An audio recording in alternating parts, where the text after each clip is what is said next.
ошол жогоруда айтып кеткен тарыхка кайра кайтабыз. Мониторго көңүл бурасыздар. Сиздер сүрөттө 1926 жылы Фрунзе шаарында Кыргыз АСРнин Эл комиссарлар кеңешинин Борбордук аткаруу комитетинин имаратынын пайдыбалынын салынышынан тартылган документалдуу сүрөттү көрүп турасыздар. Ушул имарат бүгүнкү күндө дагы Бишкек шаарында бар. Тагыраагы кайсы бир министрлик жайгашкан имарат болуп эсептелет. Сиздерге суроо. Бул имаратта учурда кайсы министрлик отурат? Минута кетти. Министрлик кабинети да азыркы. Президент аппараты көчкөн жок эмеспи? Жок. Эски зданияны кайра жаңылап көчүрдү. Көп эле эскилер бар. Жыл кайсы жыл деп? 26. Чоңура зданиялар Урматтуу Алпарычу, мөөнөттөн мурда жооп берсек болобу суроого? Мөөнөттөн мурда жооп берсеңиздер болот, бирок негизи 5 секундага чейин токтоп калыш керек эле. Сиздер 10 секундтан өтүп кетти, бирок боло берет. Ким жооп берет? Мен өзүм жооп берейин.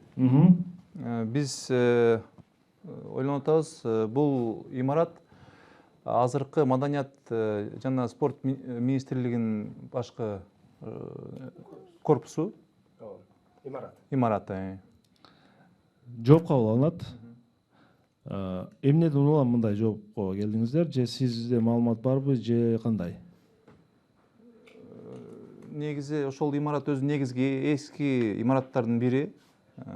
Фрунзе ошол эски 100 жылдан ашкан 100 жыл, ошо 100 жылдык имараттардын бири деп мен окугам. Анан Бул имарат ошол кездеги пайдалуу курулган имарат учурда Маданият министрлиги жайгашкан имарат болуп эсептелет.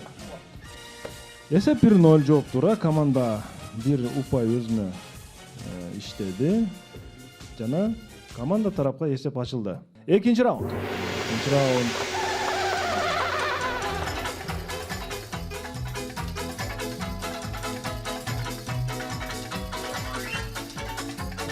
Раунд 1200 сом акча байги катары коюлат.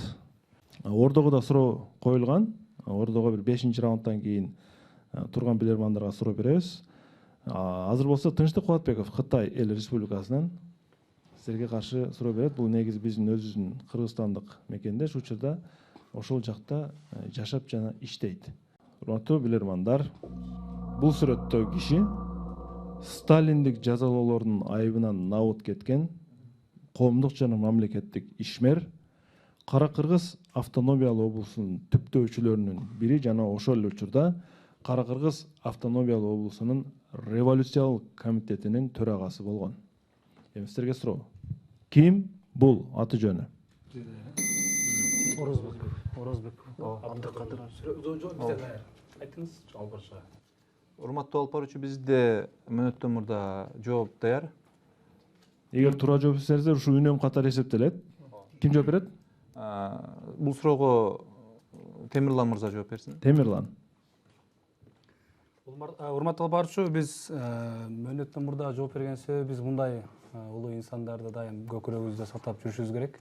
Сиз айткандай сталиндик репрессияга илинген биздин улуулардын катарында ушул экранда сүрөттө турган Абдыкадыр Орозбек, Кыргыздын чыган уулдарынын бири, Кыргыз сиз айткандай автономиялык областын түзгөнгө салым кошкондордун бири. Абдыкадыр Орозбековдун сүрөттө ойлойсуз? Ооба. Жооп кабыл алынат. Мен туура жоопту айтайын анда. Бул урматтуу команда Абдыкадыр Орозбеков дагы ооба түптөөчүлөрдүн бири, бирок ал эмес. Бул Иманалы Айдарбеков болчу, урматтуулар. Иманалы Айдарбеков. Бул да ооба репрессиянын курмандыгы. Бул аябай чоң ишмер болгон. Өзү Кыргызстандын тарыхында, Кыргызстан түптөлүшүндө сабаттуу жана мамлекеттик саясий ишмерлер аз эле болгон, көп болгон эмес. Биз 20-нын тегерегинде эле болгон. Ошол адамдарга биз рахмат айтышыбыз керек, чындыгында. 1-1 эсеп. 1-1. Тынчтык Кубатбековго 1200 сом акчаны биз жөнөтөбүз. 3-нчы раунд.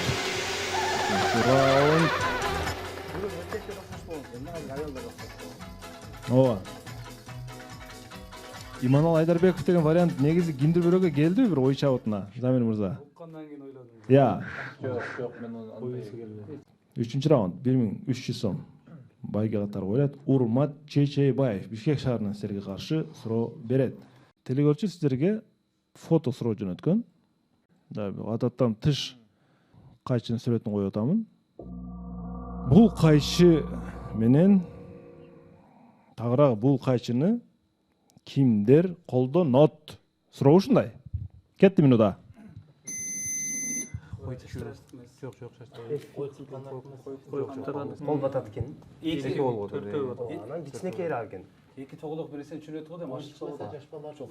Ашыкчасы менен болот ол. Бир нерсе кандай катуураак Жазуусуна анан жардам катары наркыны бирөө дагы же болбосо өзү мындай эки колун сала калганга да. Бирок ончолук эме эмес экен да, катуу эмес экен. Бир жагы. Темир ичкен. Ой, не деп жазып койгон өзү. Ол мааниси жок. Мааниси жок. Устанат окшойт деп атам. Эмне болушу мүмкүн? Темир кырып койот, тинеке кырып койот. Эске Учурга бир байланыштуу болуп калат. Немеге бактарак немелерге иштетилишти. Эки тоголок ашыкча болот да. Ол эмнеге ашыкча болот? Обычный иштейт экен да. Обычный кайчы экен. Просто эки кол менен табып калгандан кийинки көп. Илгери аксакалдар сүннөт кылганга болот мындай. Көргөн эмес. Экинчи дагы бир нерсе, кошумча бир нерсе да коюп койгонго, ошондой илгенге дагы бир нерсе. катуураак нерсени кармай. Бул чоң нерсени кыркыш үчүн баягы кичинекейди дагы Кимдер иштеди мында? Жок, анда эме кышылган жери тийген жери. Замир мырза. Убакыт аяктады. Ким жооп берет? Урматтуу алып баруучу Манас мырза жооп берет. Урматтуу алып баруучу аракет кылып көрөйлү. Бул кандайдыр бир көлөмдөгү нерсени кыркыш үчүн бирок кичинекей кылып алганда чоңойбой калышы мүмкүн. Чоңойтуп туруп бир аз кичинерээк нерсени кыркканда четинен эрки жагына салыш үчүнбү деп ойлойбуз колду. Ошондо кимдер үчүн? Кимдер пайдаланат? Манас. Унчукпай калган тамадан биринчи жолу көрүшүн. Бир вариант айтып көрөйлү. Усталар үчүн дейли. Кимдер үчүн? Усталар үчүн. Усталар үчүн. Жооп кабыл алынат. Негизи кайчы өзү эки эле мындай бармакка ылайыкташкан болот да. Улан туурабы? Бул төртөөлүк болуп атат да. Мен туура жоопту айтам. Туура жооп. Бул кайчы кичинекей балдарды кайчы менен кесүүнү үйрөтүү максатында атайын колдонушкан. Ички шакекчелери балдардын манжаларына арналган ички экоосу, ал эми сырткы экоосу болсо чоң адамдардын манжаларына ылайыктап чыгарылган. Себеби жаш бала өзүнө берип койсо колун кыркып алышы мүмкүн, же бир жаракат алышы мүмкүн. Ал эми баланын эки манжасын киргизип туруп, эки сырткысына чоң манжаларын чоң кишилер кармап туруп, балдарга кайчы менен кесүүнү атайын үйрөтөт экен, урматтуулар.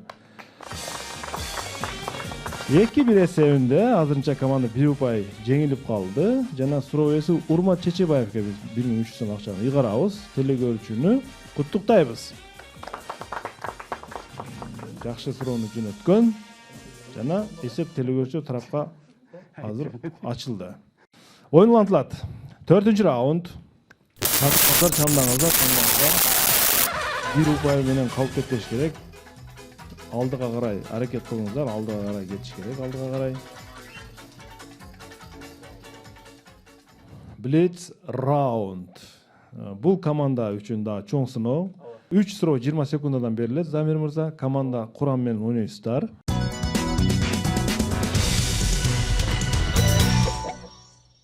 Биринчи суроо. Жанузак Садир уулу Базар Коргондон сиздерге каршы суроо берет. Урматтуу команда.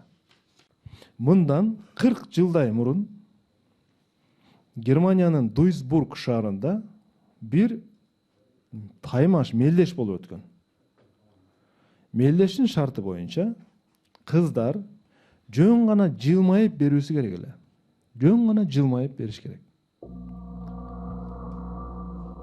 Бул жылмаюу кимдир бирөөнүн жылмаюусуна окшош керек. Сиздерге суроо.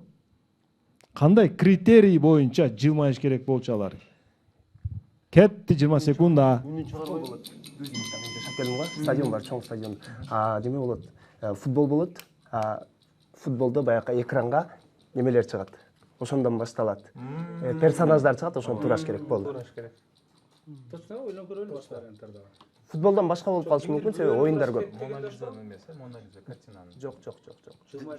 Ошол персонаж чыгат, бир актер деген. Уилл Смит чыгат, ошону турап туруш керек, ошол сыяктуу. Ким жооп берет, Замир мырза? Урматтуу алып баруучу, бул суроого Манас мырза жооп берсин. Себеп дегенде Дозбургда жашап келген. Дуйсбургда жашап келгенби? Жашап келген. Алып баруучу дагы бир версия болуп атат. Ошо Мона Лиза деген картинанын ошол айымдын жылмаюусун тураш керек. Себеп дегенде анын жылмаюусун ушул күнгө чейин эч ким баягындай 40 жыл мурун дегенде биз ошол жерден биз кайра бул суроодон аркага ушул жооптон аркага чегиндик да. Манастын суроо. Билбейм, мен Манас элим алып кандай абалда калды. Мен Жашап келгенине жардам бербей калды ошо бизге. жардам бербей калдым. Жок. Себеби мына жакшы окшоткондорго футболдон белек берилет да. Анан мен ошону ойлоп таймаш деп элестетип алыпмын. Анан айым деген жерине менде фокус жасалбай калды. Андыктан биздин вариант боюнча могул экинчи Мона Лизаны тууроо боюнча жарыш болушу мүмкүн да. Анда ушул жоопту биз сизге сунуштайбыз. Мона Лизанын тууроо боюнча жарыш. Мона Лизанын күлгөнүн. Мона Лизанын күлгөнү. Кандай десем, компенсация катары, бонус катары эсептеп туралы, эми биринчи суроону канааттандырарлык деп командага ыйгарып туралы азырынча. Бирок алдыда дагы 2 суроо бар. Бул упай эмес. Дагы 2 суроону табышыңыздар керек. Кийинки суроого даярдык көрөбүз. Нурбек Станбеков, Алабука районунан силерге каршы суроо берет. Европада таксисттердин бир тамашалуу сөзү бар экен. Швейцария, Бельгия, Хорватия, Словения, Нидерландия жана башка ушул мамлекеттерге жакындаганда таксисттер ушундай тамашаны айтып башташат экен да. Ушул мамлекеттерде тездикти өтө катуу басса, машина баратып, өтө катуу тездик менен баратса, ушундай болуп кетиши мүмкүн деп айтышат экен да. Тездикти ашырса, эмне болуп кетиши мүмкүн? Кетти 20 секунда.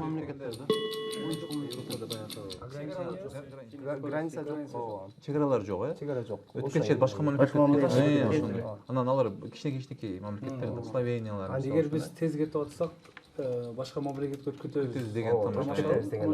Себеби чегарадагы жок. Чегарада билинбейт да. Азыр эле баягы немеден эле билинбесе. Ошо азыр алып баруучу ошол бекер айткан жок. Мамлекеттер атапчы. Кичинекей мамлекеттер. Европанын өзүнүкү да. Замир мырза, команда, убакыт бүттү. Темирлан, сенин немең. Ким жооп берет? Бул суроого Темирлан мырза жооп берген. Темирлан мырза. Урматтуу алып баруучу, биз команда менен 20 секунд аралыгында ойлондук. Сиз суроо берип атканда ошол мамлекеттерге токтолгонуңузду эске алып, алар жакын бири-бирине жайгашкан.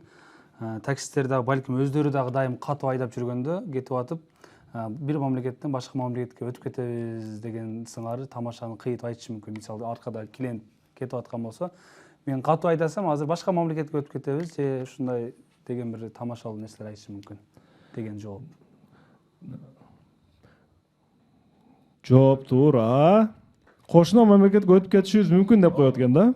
Себеби ал жакта чегара биздикинде зым тор менен тосулган эмес. Үчүнчү акыркы суроо. Ушуну команда туура тапса, бир упай алат. Азамат кызы Элеонора Бишкектен силерге каршы суроо берет. Назарыңыздарды мониторго бурайын. Ушундай бир инсталляция. Германиянын Карлсрус деген шаарында ушундай инсталляция бар экен. Бул инсталляция кайсыл окуянын 200 жылдыгына арналган. 20 секунда. Командасында ушундай эме бар, дүрбү кармап тургандай сыңары. Мына ошону элестетип ойнап таптым. Ошондо 200 жылдыгына эсептегенде Ушул ойлоп табылган эмес. жок. Карусел ойлоп алган. Мен ошону элестеттим, билбейм, ошол ой келип атат, башка варианттар айтсаң болот. Жок, бул велосипедке дагы окшоп турат. Байкасаң, велосипедке да Германиянын стадиондорунда, футбол талааларында Боруссия командасы ушундай сары түстө болуп, дайым эл жакта ушундай эме чыгат да, дүрбү менен. Ким жооп берет? Команда, Замир. жазууга майлы бербейсизби? Жок, бул ал шардын эле эмес, ошол шарда болгон окуя. Инсталляцияны көрүп турасыздар, Ооба. инсталляция. Эмненин 200 жылдыгына арналган? Темирлан мырза жооп берсин, аракет кылсын. Темирлан мырза. Темирлан. Эмне окшошот атабыз? Шайтан араба кыргызчасы, орусча велосипед. Мен ойлоп атам, ошол жооп менен токтолсокпу деп, балким 200 жыл мурун ушул Германияда велосипед ойлоп табылган болушу мүмкүн. Азаматсыз велосипедтин ойлоп табылганына 200 жыл болгондуна байланыштуу инсталляция курулган. 1817-жылы Карл Дресс велосипедти патенттеген. Демек, Блиц раундтан команда ийгиликтүү чыгып кетти. 1500 сом акчаны команда өзүнүн казынасына өткөрдү жана эсеп 2-2 болуп кайрадан теңдешти. Урматтуу телекөрүүчүлөр, бүгүн жайкы серияда атайын чыгарылыш жана Замир мырза жетектеген мырзалар биздин студияда 5-чи раундга чакырып. Замир, чыгармачылыкта кандай жаңылыктар бар? Же өргүлдөсүзбү, же кандай? Чыгармачылыкта эргүү деген болбош керек. Биз ушу жаңы ырларды жазып аракеттенип атабыз. Жакшы ырларды. Маанилүү албетте.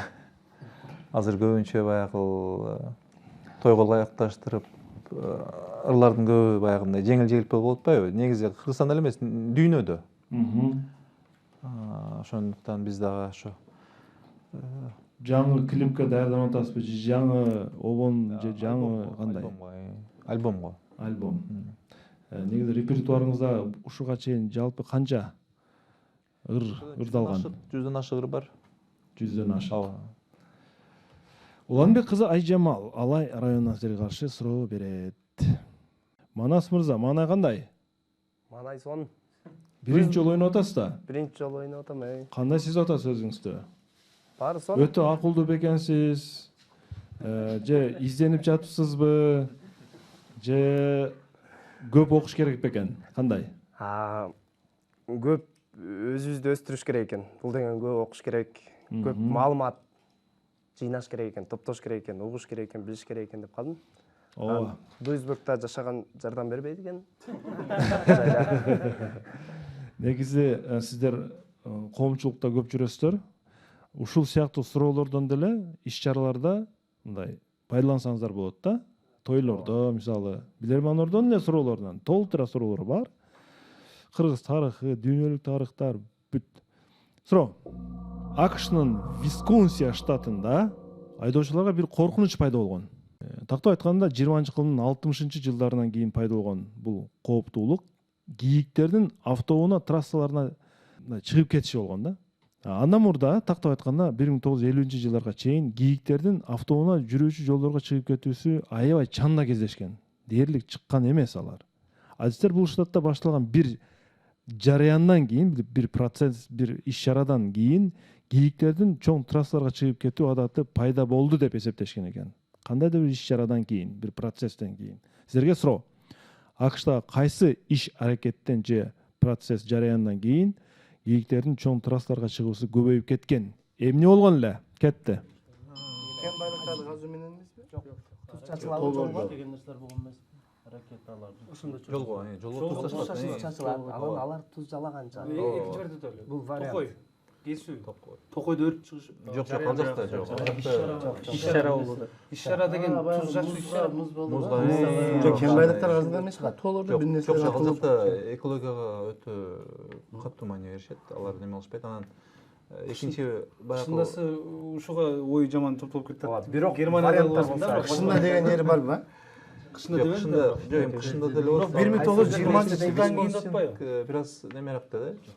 Түндүк жакта. түндүк жакта суук. 50-нчи жылдардан кийин. Жону штатты бекер айткан жок, Американын штатын. Ага чейин чачпаганда деген. 60-жылдарга чейин. Өз адамдары туз жок болгон Көп деле. Туз жок болгондо ума көбөйгөн. 60-жылдан кийин. Манас мырза көрсөң да. Убакыт аяктады. Ким жооп берет, Замир? Бул суроого урматтуу алып баруучу Манас мырза жооп берүүгө аракет кылсын. Манас мырза, кайсы иш-чарадан кийин тобочкилери жолго чыгып кеткен? Урматтуу алып баруучу, бул ошол жылдарда менимче бизче оюбузча жолдо муз болот, сууктун күнү түндүк тарап болсо жолго туз чачылат. Анан кийиктер баягы бардык жандыктар катары эле туз жалаган чыгат жолго. Ошол учурда автокырсыктар болушу мүмкүн. Висконсия штатында ушундай бир иш жараян болгон. Карышкыларды атып жок кылып салышкан да. Кол салып өргөн үчүн эмеге мал чарбасына карышкыларды кырып жиберишкен мергенчилерчи. Карышкыларды кырып жибергенден кийин коркунуч жоголот хайбанаттарга. Жана алар шаарга чейин келип, трассаларга чейин чыгып кеткен. Карышкы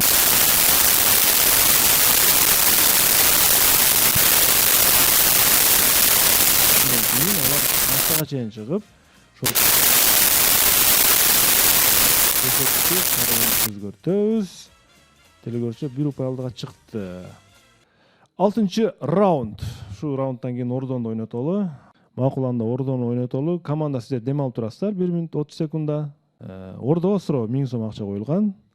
Жанузак Садыр уулу суроосу берилет. 1963-жылы BBC Доктор Ху деген телесериал тарткан. Мындайча айтканда Доктор Ким дегенде. Кийин сериал Америкага чейин жетип келет. Сериалдын башкы каарманы шотландиялык экени белгилүү болгондон кийин америкалык телекөрүүчүлөр сериалга ушул нерсени кошууну суранышат. Эми сиздерге суроо. Америкалык көрүүчүлөр эмнени кошууну суранган бул телесериалга? Кетти 30 секунда.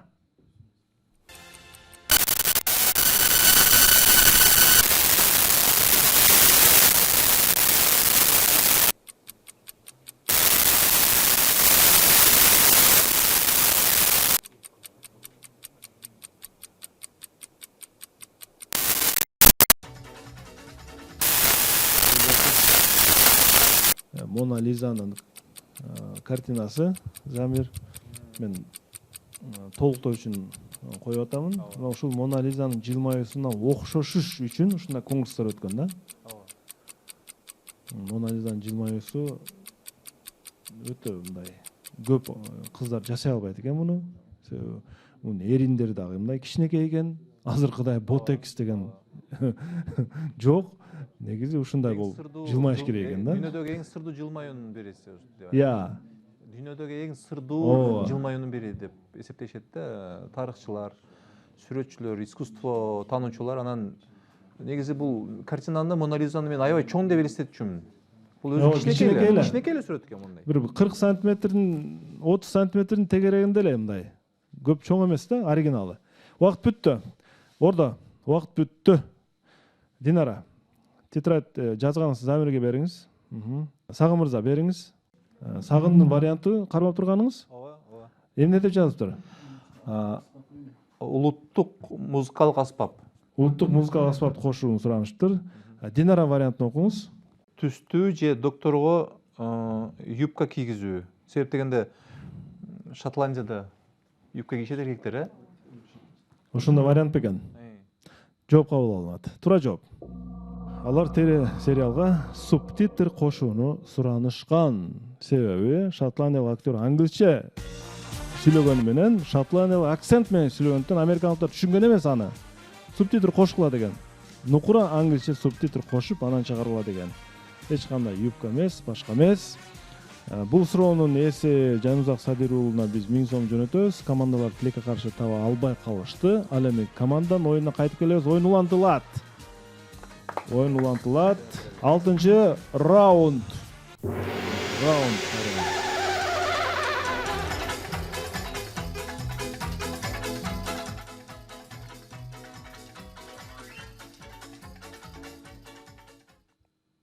Давлес мана кандай? Жакшыбы? Жакшы. Унчукпай отурасыз да. Бек Жеңишбек уулу Аксы районунан сиздерге каршы суроо берет. Суроого өтөбүз анда. Мен дейт, төмөнкүдөй бир цитата окуп калдым. Балким билермандар билиши мүмкүн. Жана мен ошону суроо кылып берүүнү туура көрдүм. Эми сиздерге суроо. Белгилүү грек философу, дарыгерлердин мындайча айтканда кандай дейбиз? Кумири дейбизби, билбейм. Гиппократтын бир цитатасы бар экен да. бул уланга жакыныраак экен. Ушуну толуктап бериңиздер дейт. Эгер сен мыкты дарыгер болгуң келсе, анда ошолордун артынан калба. Суроо. Мыкты дарыгер болуш үчүн кимдердин же кимдин артынан калбай жүрүү керек экен Гиппократтын ою боюнча? Кетти минута. Устат эми окшош Оорулардын бейтаптардын артынан деген мага Кандай оорулардын мисалы үчүн эми жок, кандай оорун дейм да. Гиппократтын Ошону арты кандай изилдепчи. эмне боюнча? бир үйгө киргенде деген жерлер. Гиппократтын арты боюнча дагы. Эгер сен мыкты дарыгер болгуң келсе, анда сен бейтаптардын артынан калба. Бейтаптардын эмес, Бейтаптардын оорунун артынан калбаш керекпи дейм да. логика сыяктуу. дарыгер оорунун артынан кууп жүрөбү эле. Бейтап деген ошо оорулуу адам да. Эмненин артынан калба? Ошолордун Өзүн айткан Гиппократ. Менин артыман калба деген. Устаттардын болушун. Жок, устаттар. Силерге бирок главный билим. Билим деле оңой эле суроо жоопта. Мындай башкача эле жооп да. Башкача жооп. Бирок жеңил. Ошол бир оору болушу мүмкүн да. Ким жооп берет? Замир мырза? Бейтаптар. Урматтуу алып баруучу, бул суроого Улан мырза жооп берүүгө аракет кылсын. Улан мырза жооп берет экен. Улан мырза. Кимдердин артынан калбаш керек деп атат Гиппократ? Бизде өзү ар кандай варианттар болуп жатат. Анан мисалы устаттардын деген варианттар чыгып атат жеке өзү менен. Анан бул жерде бейтаптардын деген вариант чыгып атат. Анан китептин деген дагы вариант бар да, себеби билим болбосо бейтаптардын артынан канча чуркасак деле эч нерсе жардам бере албашыбыз мүмкүн. Бирок ошондой болсо да баары бир жакшыраак маани бериш үчүн, баягы угуш үчүн эми бейтапты уга турган болсоң ичиндеги жан дүйнөсүндөгүнүн баарын айтат да. Анын үстүнө ал убакта китеп деген бир өнүгө элек мезгил болсо керек. Ошон үчүн жалпылап ушул бейтаптардын деген тыянакка келебиз. Себеби канчалык көп билген сайын ошол бейтап тууралуу биз ага жардам берүү ыктымалдуулугубуз артат. Ошо бейтаптардын деп жооп берейин. Жооп кабыл алынат. Гиппократ эмне деп атат? Гиппократ айтып атат. Эгер мыкты дарыгер болгуң келсе, анда сен жоокерлердин жана аскерлердин артынан калбай жүргөн дептир. Эмне үчүн жоокер жана аскерлер? Себеби согушта жараланган же каза болгон жоокерлерди изилдеп, көрүп, билип, алардын анализин жүргүзүп, мындайча айтканда моргко чейин чогуу баргыла деген да, морг. Моргту да практикалап көрүшүңөр керек. Ошондо мыкты дарыгер болосуңар деген оюн айткан экен. Ай. Тилекке каршы бул суроого туура эмес болуп калды жооп. Албетте жоокер деле бейтапка кирет жаралангандан кийин. Бул айтып атат, согушта кошуп жүргүлө деп атат да. Акырына чейин кокус каза болуп калса моргко чейин баргыла депчи. 4-2 эсеп. 4-2 1600 сом акча Бек Жеңишбек уулуна жөнөтүлөт. Аксы районуна жана тергөөчү тарап 2 упай алдыга чыгып кетти азыр. 2 упай алдыга чыгып кетти. Эми чамдаңыздар. 2-нчи раунд.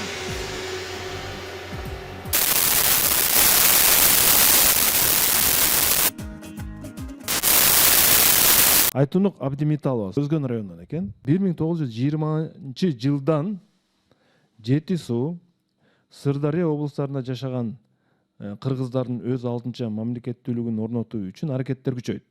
1920 жылдан баштап. Абдыкерим Сыдыков, Жусуп Абдрахманов башында турган кыргыздын эң алдыңкы интеллигенттери кыргыз мамлекетин өз алдынча автономиялык негизде калыбына келтирүү, тоолуу кыргыз облусун түзүү демилгелери менен чыгышкан.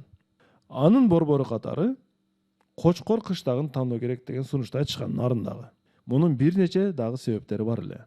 Биринчи себеби европалыктар же болсо россиялык адамдар жашап калган Бишкектен оолак болуу болсо, сиздер болсо Кочкорду тандап алганын экинчи себебин таап бериңиздер. Кетти минута. Чогумда чегара жок эле. Болушу мүмкүн. Жок эле. Чечилген беле. Чегара жок деп атат. Чегара жок эле. Кочкордо эмне бар? Башка жактан келген. Кочкордун эмеси бар? Кочкордо туз бар. Жандай. Жок. Бул жерде башка маани. Башка варианттар. Эсерээк чогулуп сүйлөшүп туруш керек болот да, ошол максатта болушу мүмкүн да, мен оюмча. бардык жерден бирдей келе турган Кочкор отурат. таза кыргыздар көбүнчө нарында деп же ушул сыяктуу эмеспи? Ана кыргызча болот, Кочкордо көп кыргыз бир нерседен суроодан эмнеге басып чыксат бул? Сырдария, Жети суу. нарынга жакын. Нарынга жакын. Кон хандыгын ошол жерде топтойт. Ошол жерде бир эме болгон эмеспи? Хан көтөрүкчү ошонун Нарында болгон эмес. 1920-жылы уже эме да. жай мурда бул ушунун изинен деп Уже жаңы эме да биздечи. Эмне болушу? Талкылап турсаңыздар. Мал чарба ал жакта болгон. Жо варианттар айтыпчы. Мал чарбачылык болуп турган ошол убакта кыргыздар үчүн. Чарбачылыкка жакын болушу мүмкүн. Ал дагы вариант.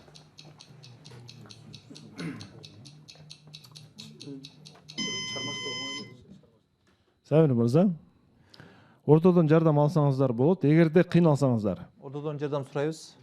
кетти 20 секундда. Эмне үчүн нарынды тандап алышкан? Кетти.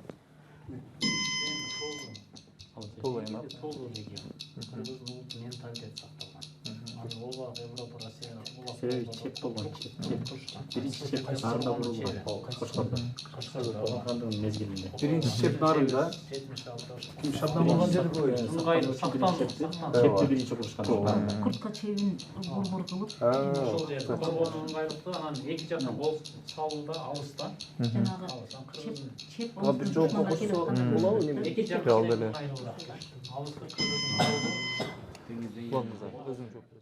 Замир мырза, Урматтуу алып баруучу Улан мырза жооп берүүгө аракет кылсын. Улам Аманбай уулу. Ортодон жардам менен. биринчиден Кочкор эми айталы Кыргызстандын орторок жери, бардык жактан келгенге ыңгайлуу, анан тоолор менен курчалган Кыргыздын бир мындайча айтканда менталитетин сактаган жер. Анан ошол алгачкы ошол Кокон хандыгынын чептеринин бир куртка чеби да ошол жерде деп бир тыянакка келип атабыз. Кыскасы бардык жагынан ыңгайлуу да. Келгенге дагы, анан ошол жерде коргонуу дагы и башка жактардан мындайча айтканда алыс бардык тараптан төп келгендиктен ушул жерде биринчи чеп курулгандыктан деп ушинтип жалпылап Кочкордо курган деп биз эсептейбиз. Негизги себебин айта кетсеңиз, сиз жалпылап койдуңуз. Куртка чеби ошол жерде болгон. Анан ошол Куртка чеби? Түшүнүктүү, жооп кабыл алынат. Түшүнүктүү. Мен жоопту кабыл алдым, туура жоопту айтам. Биринчи себебин айттым. Экинчи себеби автономиялын борбору жалаң кыргыздар жашаган жердин чордонунда болуш керек деген ойду айтышкан. Нарында ошол кезде жалаң кыргыздар жашагандыктан жалаң кыргыздар жашаган ошон үчүн автономия борборун Кочкор болуш керек деген буларчы. Албетте кийин ишке ашпай калды бул. Ушундай план болгон. Куртка чеби эмес. 5-2 суроо ээси Айтунук Абдимитовун куттуктайбыз, Өргөн район тургуну. Ошол Кара Кыргыз автономиясынын 100 жылына байланыштуу ошол рамкада, ошол рубрикага тиешелүү суроо катары жөнөткөн экен. Биринчи себептен акчаны бул телекөрчүгө жөнөтөбүз. Мына эми урматтуулар бир аз кооптуу абал пайда болду. Чындыгында мына эгер 6 болсо эсеп, анда команда жеңилип калат. 8-чи раундга старт беребиз. 8-чи раунд.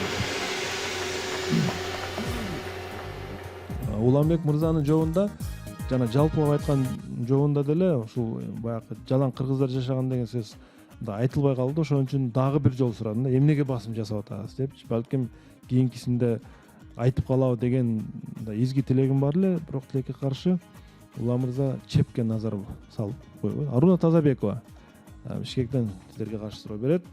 Суроосунун байгеси 2000 сом. Суроого көңүл бурабыз. Өткөн кылымдарда Европада, ошол эле Россиянын Европа тарабында, балким Россияда деле көптөгөн энелер балдарын эмизбей, атайын бөтөлкөлөрдөн суу, сүттөрдү беришкен. Бөтөлкөлөрдө упчу эми соска билесиздер. Жана ушул нерсе дагы болгон экен. Соскадан сырткары, упчудан сырткары ушул нерсе дагы болгон экен. Балдарын эмизүүдө. Көптөгөн балдардын өлүмүнө себеп болгон ушул нерсени сиздер таап бериңиздер, упчудан сырткаркы. Кээ бир балдар мындай казада болуп калган экен да ошол себептүү. Демек бул жерде бир проблема бар. Силерге суроо. Бөтөлкөлөрдө упчудан сырткары эмне болгон дагы? сүт эмизүүдө эмнени колдонушкан? 2 сөздөн турат экен. Кетти. Энем көкүрөгүнө окшош кылып бир нерсе коюп, анан ал тумчугуп үстүнөн кармап деген вариант бар. Басылып калган Жок, ал бөтөлкө не болгон? бөтөлкө жеринде деген суроо болот. Улчудан башка. Жок, бирок алпарча атпай, одон бөлөк дагы Бөлөк, сүттү бөлөк берген экинчи атпайбы? нерсе. Ошо менен Экинчи нерсе. ошодон бөлөк дагы берип көргөн, бирок ошол вариант кичине болот. Эмне? Сүттөн чыгарыш үчүн дагы кандай? Жок, сүттөн чыгарган деген жооп берди. Ал манастыбай болуп калды.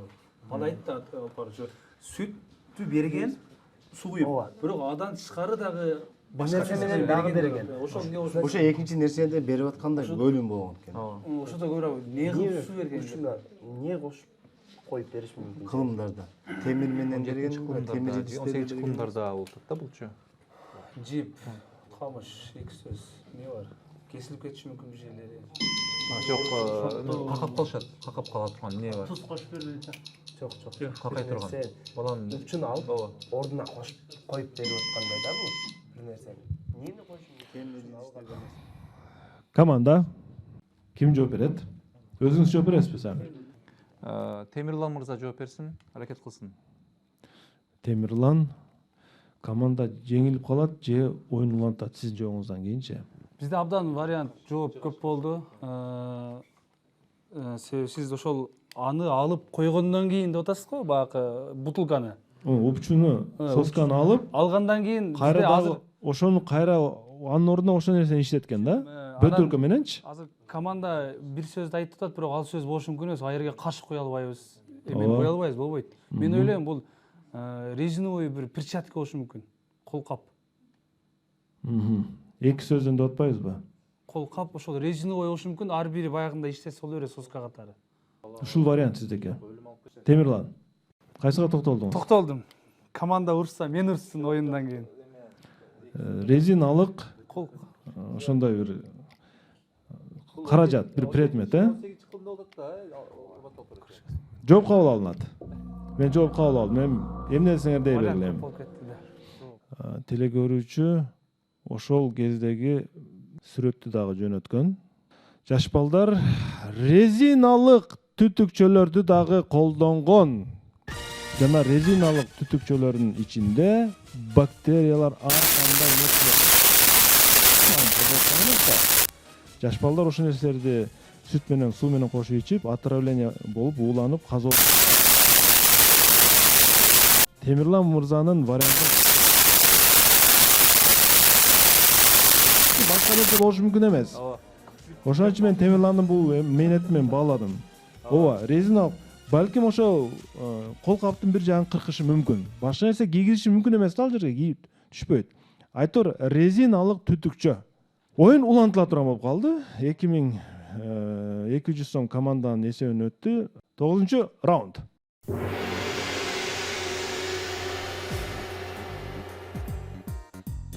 Раунд кайсы суроого келер экен? Команданын кайсы суроогу? Жебеге карап беребиз. Жамалдин Нурбаев, Араван районунан силерге каршы суроо берет. Суроо. Азыркы учурда көпчүлүк учакта ал жак бул жакта эс алганы же мамлекетке же Оштон Бишкекке дегенде учакта көйлө жүрүп калдык. Туурабы? Эгерде маани берген болсоңуздар, учакта ушундай 3 бурчтук бар. Экранда турат. Ушундай 3 бурчтук бар. Кара. Дагы бир атайын чоңулуп да көрсөтүп койгон. Ушул жерде турат. Бул бирөө эле болот учактын салонунда. Эми белгилер бар учактын салонунда. Ошо белгилердин дагы бири ушулчу. Мисалы, стюардессаны чакыруу үчүн кнопка бар, кошумча аба үйлөп туруучу түтүкчүлөр бар, жарык берүүчү баскычтар, жана көптөгөн жүргүнчүлөр маани бербеген дагы белгилер бар. Алардын бири ушул. Байкаган эмессизби, Замир мырза? Байкаган эмессиз, Эми чыкканда байкап көрөсүз. Бул пассажирдин үстү жагында жармашып турган кара 3 бурчтук белгилер эмненин белгиси болушу мүмкүн? Кетти минута. Эскертүү. Жо главный жол. башка Албетте эскертүү. Бул бардык нерсени. Бир нерсени чакырат, белги берет, үйрөтөт деп атпайбы? Эмнени үйрөтүшү мүмкүн бул? Самолетте бардык белгилер көрсөтүлгөн кагаздарда. Бул азыр айтпай койду баскыч бар. Же ичинде аба кирип Салондун ичинде бир эле жерде Бир эле жерде болот экен булчу. Ушу эме жактабы дейм да, айнек жактабы дейм да. Самолет бөлүнгөн жерби же бизди эме угуп турабы ушул эме менен? Мотордун жанында. Жок, мотор эмес, эшикте турат бул. Эштен алыс турбады. Жок, эшикте турат азыр бул. Канаттын уланган жериби же? Эмне үчүн керек бирок ошондой Канат болсо? турган жери болушу мүмкүн. Канаттын уланган жериби? Ооба, коптучу, Эме түшпөйбү? Маска түшпөйбү? Жок, маска ал бардык жерде көрүнгөн. Бирөө токтолот. Бул неменин дагы самолеттун ортоңку баягы Баардык самолет бар деди.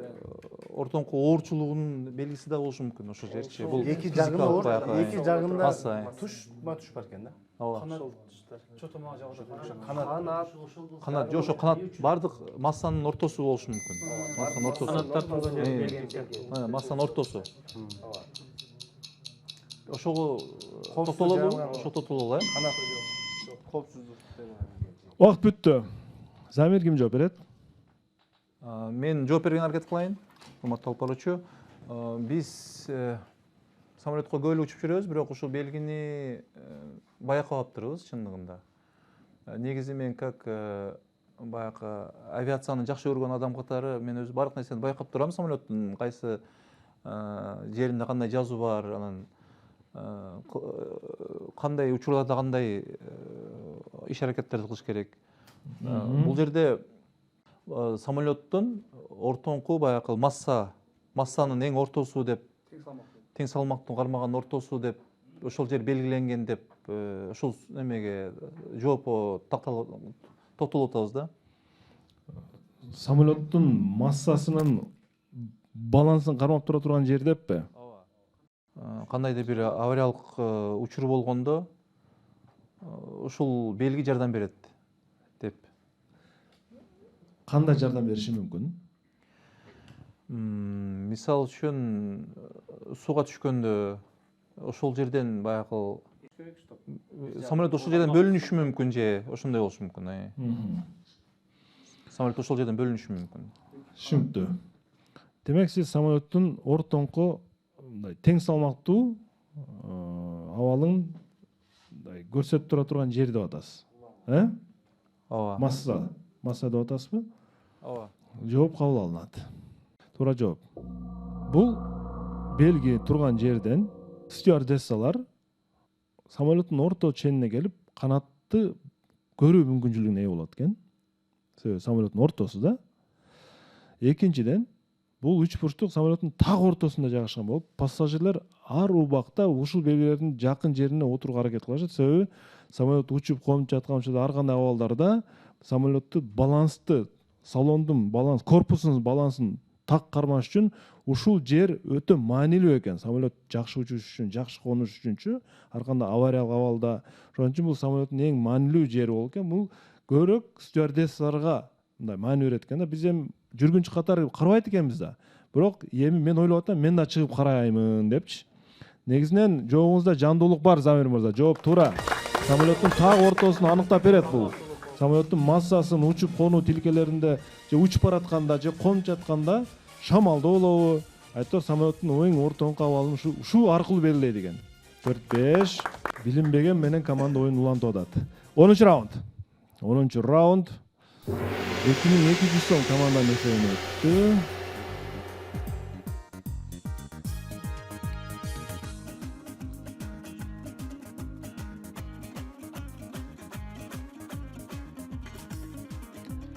Onuncu раунд. Же 5-5 болот, же 6-4 болот. Жахангир Кайнаров, Өзбекистан. Урматтуу билермандар, суроо. 1970-жылдарда биринчи жолу томография аппараттары чыкканда алар кыскача NMRT деп аталчу экен. Жазыңыздар латынча. NMRT.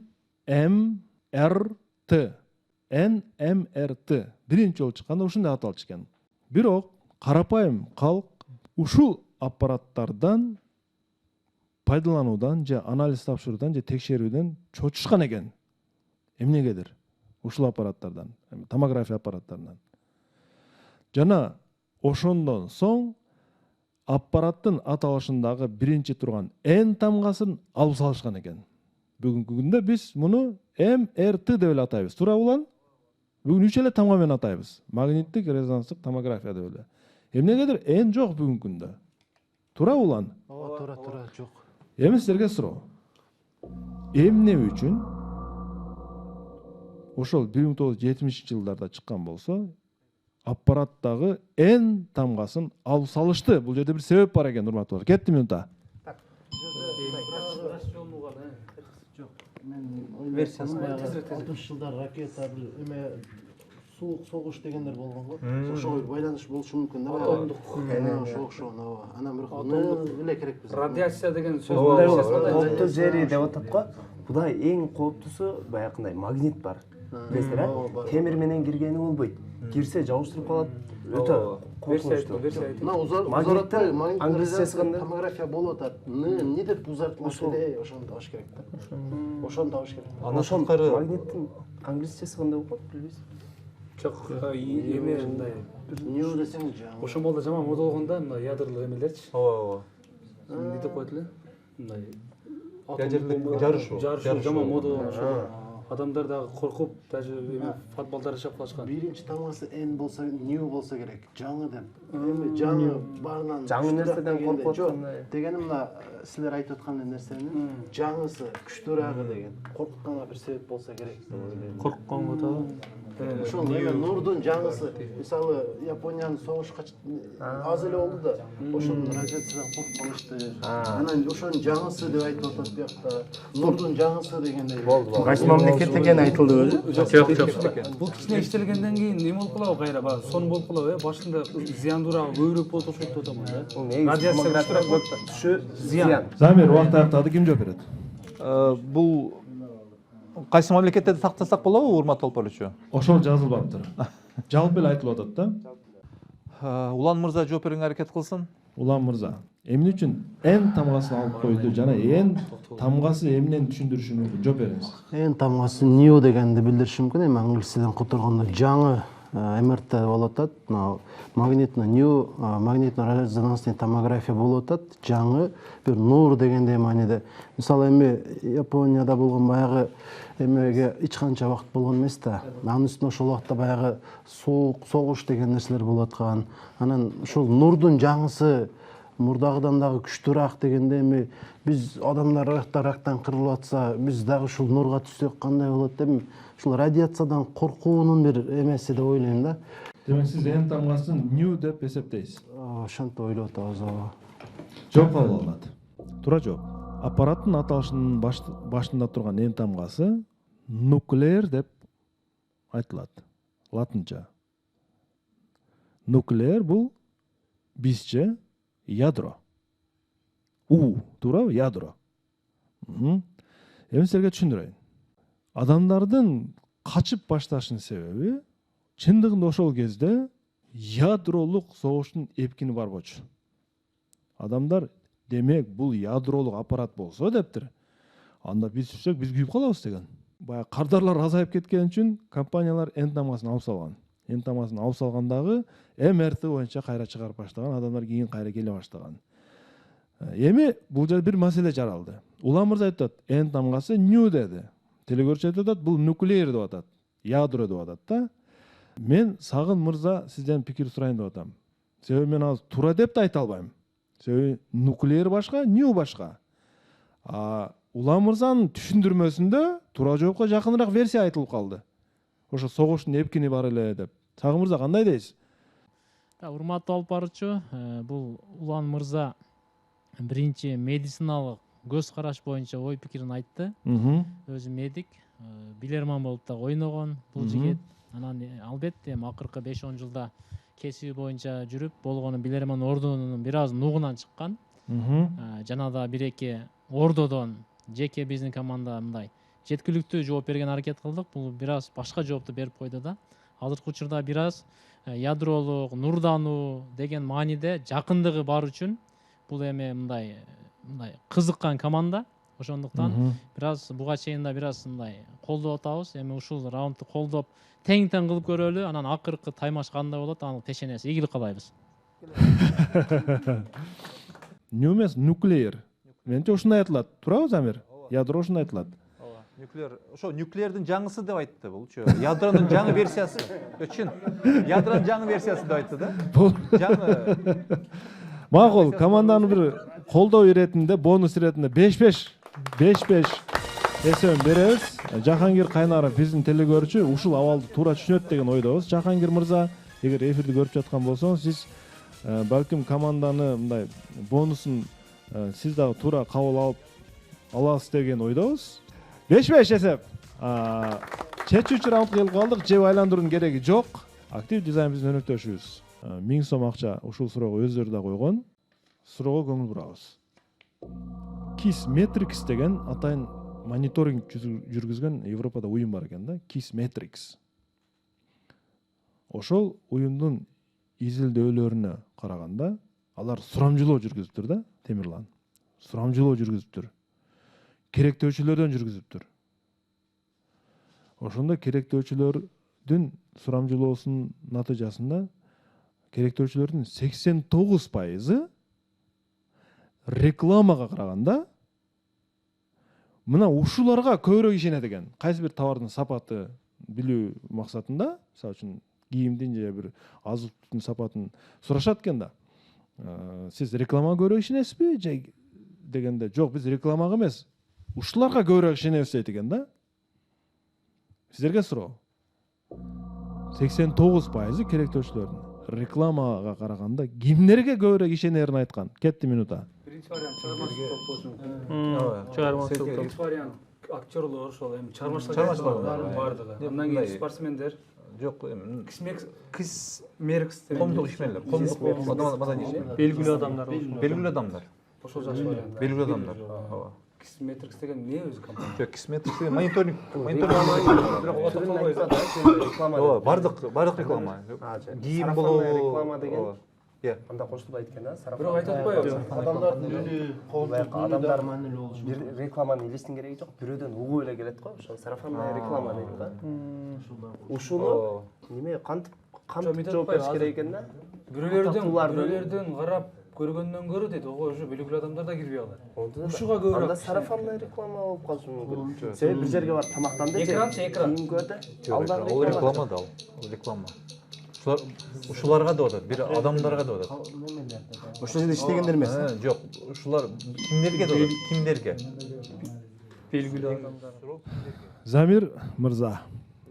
Акыркы чечүүчү раунд. Мен жооп бергенге аракет кылайын. Уруксат берсеңиздер,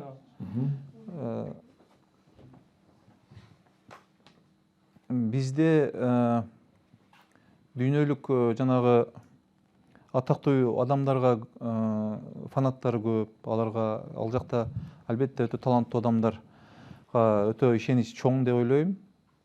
Ошондуктан биз рекламадагы же болбосо бир Жарнама иштеринде, андан сырткары массалык маалымат каражаттарынан чыккан белгилүү адамдарга ишенет деп ишенебиз. Жооп кабыл алынат. Бул суроого 2300 сом коюлган. Туура жооп. Керектөөчүлөрдүн 89% рекламага эмес, жакын досторуна жана туугандарына ишенет экен. Ошолордун айткан маалыматына ишенип анан товар алат экен. Кандай алдыңбы десе, ооба мен алдым, бул мындай экен, бул тигиндей экен деп тигилер маалымат берет экен.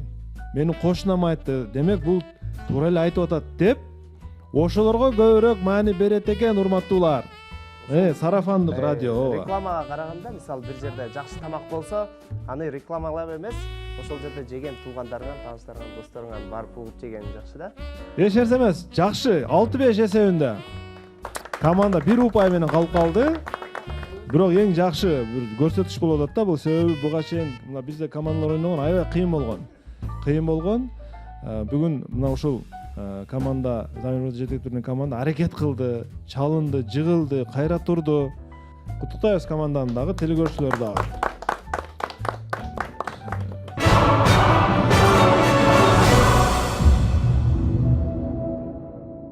Адал, таттуу тотоктор.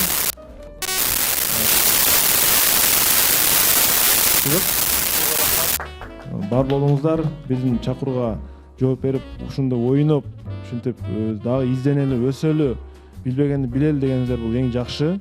Жана башка чыгармачылык группалар дагы карасак. Ар дайым колдойт. Чоң рахмат, көрүшкөнчө. Ассаламу алейкум.